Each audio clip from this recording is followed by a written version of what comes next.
You want to talk to him, you want to see him, call the Son. Oh, it hit me. What am I telling you? When you're low, call on the Son. When you're broken, call on the Son. When you're hopeless, call on the Son. When you're confused, call on the Son. When you're lost, call on the Son. When you don't know which way to turn, call on the Son. Mama, I ain't talking about Marcus. I ain't talking about Jay. I'm talking about Jesus. Call on the Son. He's a way maker. He's a miracle worker. He's a light in a dark place. He's the King of Kings, the Lord of Lords, the host of hosts. He's a light in the midnight hour. Call on the Son. Call on the Son. I know some are saying, Marcus, I don't know that man Jesus. I heard of him, but I don't know him. Well, why should I call on him?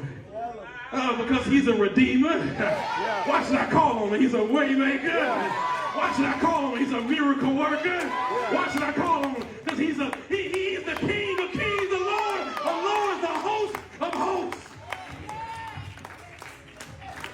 See, as I begin to do this series, before I even knew my brother of his passion, my last video was inflated to be deflated, to be reinflated. That don't make sense, you know?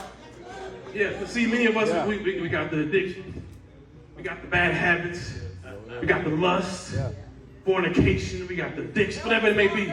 It's filled all up. And see, many of us, we've been going through life for a long time. We've been carrying these generational curses and these weights and these burdens, and we are filled up. And we've been trying to fix it ourselves. But God says when you call on the Son, He's going to begin to deflate you. And He's going to put His hands on the nozzle. And He can do something that you can't do. He can do something that Mama can't do. He can do something that Daddy can't do. What am I telling you? See, Jay, he stopped putting his hands on the situation. He stopped putting his hands on himself. And he began to call on the Son. And God began to put His hands on the nozzle. And He began to deflate. He began to deflate. He began to release that suicidal thoughts. He began to release those addictions. He began to release that pain. He began to release that stress. He began to release that burden. Just be strong enough. He's powerful enough.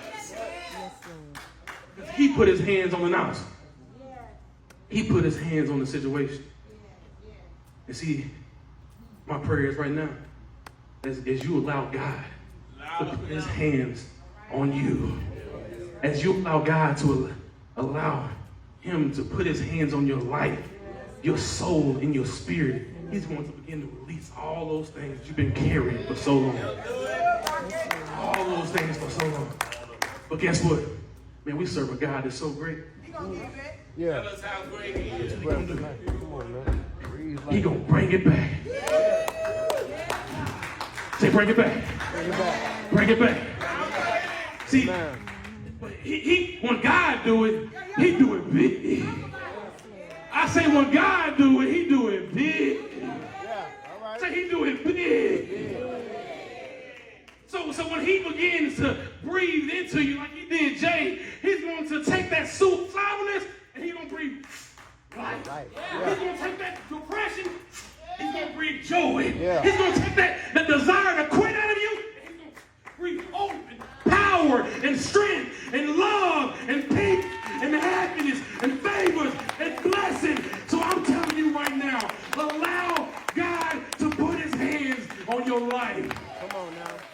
If y'all want that this morning, stand to your feet.